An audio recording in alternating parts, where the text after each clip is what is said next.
नमस्ते। आप सबका हिंदी की इस क्लास में स्वागत है। आप लोग स्वस्थ होंगे, व्यस्त होंगे, प्रसन्न होंगे।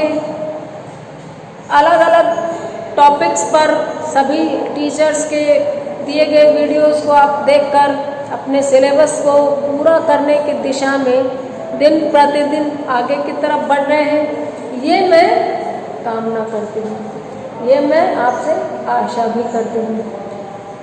रही बात हमारी, तो हम लोग हिंदी में बीए पार्ट सेकंड के सेकंड पेपर में मकड़ी का जाला एकांकी के महत्वपूर्ण अंशों की व्याख्या कर रहे हैं।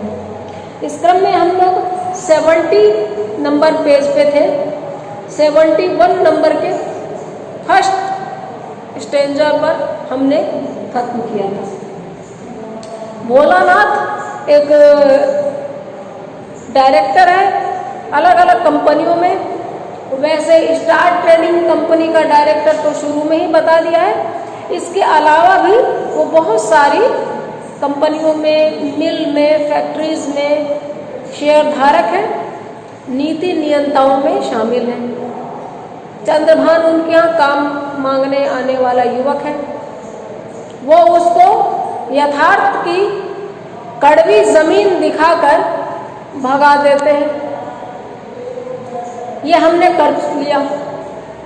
और जब वो रेडियो पे समाचार सुन रहा है, उस वक्त उसकी अंतरात्मा उसके सामने आ जाती है। समाचार सुनते सुनते उसको एक झपकी आती है, और झपकी आते ही उसकी चेतना, अर्ध चेतना पर हावी हो जाती है, और वह उससे बहुत सारे सवाल करती है, उससे जवाब मांगती है। उसको उसकी कमजोरियों का और उसकी क्रूरताओं का उसके सामने लगभग कच्चा चिट्ठा सा खोल देती है।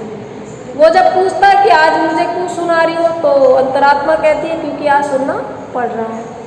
आज वो उसकी गिरफ्त में, क्योंकि लगातार आदमी मुकाबले में जीता चला जाता है, लेकिन कोई एक पल आता है जब उसको उसकी अंतरात्मा की आवाज़ सुनाती है, और वो उस जकड़न में आकर, उस पल की गिरफ्त में आकर उसको सुनता है। आज भोलानाथ ऐसे ही एक पल की गिरफ्त में है। भोलानाथ कहता है, ये कैसे कहते हो तुम? देखा नहीं किस सफाई से, कितने थोड़े समय में मैंने इस लड़के चंद्रभान को झूठ और सपनों की दुनिया से वास्तविकता की दुनिया में ला दिया। तुम कैसे कहती हो कि मैंने अपनी अंतरात्मा की आवाज़ दबाई और मैंने उस कल्पना की मूर्ति, उस चंद्रभान को ठगा, उसको झूठ बोला, उसको उल्लू बनाया, उसको डरा दिया। वो एक झूठ की दुनिया में जी रहा था। चंद्रभान को पता ही नहीं कि कविताओं में, गीत में, सौंदर्य में, भौरों में, तितली में कुछ नहीं रखा। वो एक नकली दुनिया में जी रहा था। असली दुनिया है पैकेज, करियर, फ्यूचर, तरक्की, और ये असलियत मैंने उसके सामने आज खोली है। ये चंद्रभान कह रहा है उसको। अर्धचेतन कह रहा है, खूब अच्छा। एक बात पूछता हूँ, ईमानदारी से बताना, ईमानदारी से, तुम्हें इस युवक के सपने टूक टूक करने से आनंद मिला? क्यों मिला भाई? बड़ी तुमने उसको सच्चाई की दुनिया दिखाई, तो एक बात सच सच बताना। अंतरात्मा कहती है देना जवाब ईमानदारी से, कि उस लड़के को जब ये तुम समझा रहे थे, उसको जब ये नंगी हकीकत बता रहे थे कि कैसे उसको रोबोट बनना पड़ेगा, पैसे कमाने की मशीन बनना पड़ेगा, कैसे अपने अंदर के सौंदर्य के देवता को मारना पड़ेगा, तो तुम खुशी हुई थी ना? सच बताना, खुशी हुई थी ना? और क्यों हुई थी वो? भोलानाथ कहता है, आनंद क्यों मिला? क्यों? क्योंकि मैंने उसकी आंखें खोल दी। आंखें मिचा हुआ रहना अभिधा में तो सच में आंख मीच लेने को कहते हैं, और व्यंजना में कि धोखाधड़ी को पहचान जाना, असलियत सामने आ जाना। तो कहता है हाँ, बहुत आनंद मिला था, क्योंकि मैंने उसके सामने से झूठ का पर्दा हटा दिया था, उसको सच्चाई का दर्शन करा दिया था। अर्धचेतन कहता है, वाह रे परोपकारी, भोलानाथ तुम फिर झूठ बोल रहे हो। सोचो यह आनंद तुम्हें इसलिए नहीं आता कि वो तुम्हारी भूखी आत्मा की मांग पूरी करता है उस आत्मा की जिसे तुमने इतने दिनों सच्चे आनंद के लिए तरसाया है।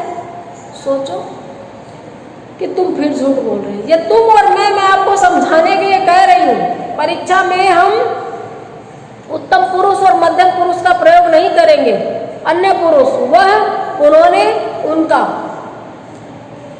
अर्ध चेतन भोलानाथ से कहता है कि वह फिर झूठ बोल रहा है। नहीं, भोलानाथ फिर झूठ बोल रहा है कि भोलानाथ को सोच के देखना चाहिए कि यह आनंद उसको क्या इसलिए नहीं मिलता कि वह अपने अंतरात्मा को तो दबा चुका है। इस तरीके से जब भी किसी के अंतरात्मा दबाता है तो उसको एक क्रूर आनंद मिलता है, इसका चस्का लग गया है। भोलानाथ तब पूछता है ये कौन ऐसी बातें मुझे सुना रहा है, मैं नहीं सुनना चाहता। नहीं, ये कौन आ गया है मेरी जिंदगी में, मेरे जीवन में, मेरे लाइफ में, मुझे नहीं सुननी है बातें। अर्ध चेतन कहता है सुना रहा हूँ मैं हूँ तुम्हारा मैं वही हूँ जो एक दिन तुम थे। एक भोला युवक, एक मासूम जवान लड़का जिसको खुशबू से, रंगों से, आवाज़ों से लगाव था। भंवरे, तितली, चिड़ियाँ, बाग बगीचे, झरने, नदियाँ, बादल उसको पसंद थे। वह तुम्हारे अंदर बैठा हुआ मैं हूँ, इसलिए मेरी बातें तुम्हें सुननी ही पड़ेगी। बोला ना तुम बच नहीं सकते। मकड़ी का जाला तन रहा है और तुम उसमें बेबसी से टंग रहे हो। कीड़े बहुत ही हीन भावना से उसकी तरफ देखते, दुत्कार कर अंतरात्मा कहती है। अर्धचेतन के रूप में इसको पुल्लिंग में संबोधित किया गया है और मैं अंतरात्मा कह रही हूँ तो स्त्रीलिंग में। मकड़ी का जाला में अर्धचेतन कह रहा है कि सुनना पड़ेगा तुम्हें। सबकी आवाज दबा सकता है इंसान, अंतरात्मा की नहीं दबा सकता। आज अंतरात्मा खड़ी है सामने और विचारों का जाला तन गया है और इस कीड़े नुमा जीव को, मनुष्य कीड़ा ही अगर इस तरीके की जिंदगी जिए कि इसको फंसना पड़ेगा, आज नहीं जा सकता। यही मकड़ी का जाला तो वो तानना चाहता है चंद्रभान पे, या आज इसकी खुद की जिंदगी ने इस पे तान दिया है। भोलानाथ कहता हो यह झूठ है, यह गलत है। मैं स्टार ट्रेडिंग कंपनी का मैनेजिंग डायरेक्टर, 20 कंपनियों का हिस्सेदार, स्टील कॉर्पोरेशन का मेंबर, मैं भोलानाथ, मेरे पे मकड़ी का जाला तनेगा और मेरी अंतरात्मा मुझे दुत्कारेगी। ये सब झूठ है, ये सब गलत है। मैं स्टार ट्रेडिंग कंपनी का मालिक हूँ। वह अपने को कहे वह स्टार ट्रेडिंग कंपनी का मालिक है, बहुत बड़ी ट्रेडिंग कंपनी है और 20 कंपनियों में इसकी शेयरिंग है, हिस्सेदारी है। स्टील कॉर्पोरेशन का मेंबर है, उसका नाम है भोलानाथ। मेरा नाम नहीं जानते तुम, ये तकिया कलाम हुआ करता है ना। मैं वह हूँ जिसने उन्नति और सफलता का आदर्श समाज को दिखाया। मैं वह हूँ जिसने समाज को एक आइडियल इंसान दिया कि देखो ऐसे होते हैं तरक्की करने वाले लोग, देखो ये होते हैं वो लोग ऐश की जिंदगी छोड़कर कैश के लिए निकलते हैं। गरीबी के खंडक से मैं अमीरी के महल की चोटी तक पहुंच चुका हूँ। मैं सफल हूँ, कर्मठ हूँ, भित्ति की तरह अचल हूँ, नियमों पर चला हूँ। मैं असलियत को पहचानता हूँ, छुआ मुआ नहीं हूँ, कोमल कलिका नहीं हूँ। मैं भोलानाथ हूँ, गरीबों की खाई से निकलकर अमीरी की चोटी तक पहुँचा हूँ। अचल, अडिग, अटल, नहीं डिगने वाला किसी अय्याशी से, किसी लबबाजी से, किसी खूबसूरत भूल भुलैया में। नियमों पे चला हूँ, कर्मठ हूँ, दीवार की तरह एक जगह टिका रहने वाला, और मैं असलियत को पहचानता हूँ। अर्धचेतन कहता है कह चुके भोलानाथ, हो गया बस, और कुछ कहना है? काले बादल पर चूना पोत चुके, तो लो सुनो, तुम पापी हो, समझे? हाँ पापी हो। बड़ी मार्मिक लाइन है। अंतरात्मा से ज्यादा किसको पता कि उम्र हमने भूल में गवाई कि फूल खिलाए। सिर्फ नोट ही गिने या किसी की पलकों के आंसू भी पोंछे, सिर्फ सिक्कों की खनक ही सुनी या बारिश की बूंदों को आसमान से धरती के आंचल में गिरते हुए भी देखा। मिट्टी को सूखी हुई मिट्टी को बारिश की बूंदों से पिघलते हुए देखा, उसमें कली को चटकते हुए भी देखा। या उम्र ऐसे ही गंवा दी, बालों में सफेदी। तो कह रहा है कह चुके, और कुछ कहना है? काले बादल पर चूना पहुंच चुके, ये जो काले बाल थे कर लिए सफेद। तो अब सुनो, असल में पापी हो पापी, साफ साफ उसके अंतरात्मा कहती, पापी मतलब अपने को नहीं सुनना, खुद को नहीं पहचानना, अपने सपने किसी और तरफ के होना और उनको मार करके किसी और तरफ निकल जाना। यही तो हम करते हैं। हाँ, अक्सर हम यही करते हैं। हमें बनना कुछ और होता है, हम बन कुछ और जाते हैं। 3 इडियट्स मूवी आपने देखी होगी, उसमें तो रट्टू तो और प्रतिभा के बीच में फ़र्क है। काफ़ी चीज़ों से ऐतराज़ भी है मुझे, फिर भी विद्यार्थी जीवन पे कुछ है। बहुत सारी फिल्में ऐसी हमारे आसपास होती है जिनमें हमें बनना कुछ और होता है और हम चले किसी और तरफ जाते हैं। इसी तरह एक मूवी आई थी तमाशा। तमाशा मूवी हिट नहीं हुई, लेकिन मुझे पसंद आई थी। हम लोग रंगमंच के पात्र हैं। रोज सुबह उठ के मुँह धोते हैं, ब्रश करते हैं, फ्रेश होते हैं, तो मग्गे पानी डाले, भागे भागे काम पे, एक दिन तनख्वाह गिनेंगे, उसके बाद वो खर्च हो जाती है। और साथ में हमारी उम्र भी खर्च होते हैं। हमारी उम्र कब खर्च होती है? हमारी आंखें खर्च होती है, हमारे दांत खर्च होते हैं, हमारे काले बाल खर्च होते हैं, और एक दिन हम खर्च हो जाते हैं। शुरू में हम टेंशन में होते हैं, अपना टाइम आएगा, अपना टाइम आएगा, अपना टाइम आएगा, और हम मजबूरन नून तेल लकड़ी के चक्कर में ऐसे फंसते हैं कि एक दिन 4 लोग बोलते हैं खाट से उतार लो, इनका टाइम आ गया। यही बात यहाँ पर भोलानाथ को वो कह रही है, उसके अंतरात्मा, कि तुम पापी हो। सफ़ेद बाल बनाए, काले बालों को अपने अंदर को दबाया है, हत्यारे हो तुम, खुद की हत्या की है। भोलानाथ नहीं समझता, अभी भी कहता है पापी, मैं पापी हूँ। हाँ, क्योंकि यह सब पाने के लिए तुमने अपनी सबसे बड़ी निधि को कष्ट दिया, तुमने अपने दिल से प्यार को निर्वासित कर दिया, संगीत को फेंक निकाला, सौंदर्य दृष्टि को अंधा कर दिया, और तुम समझे किस तरह तुम भावों के बहाव को हमेशा के लिए दबा सकोगे।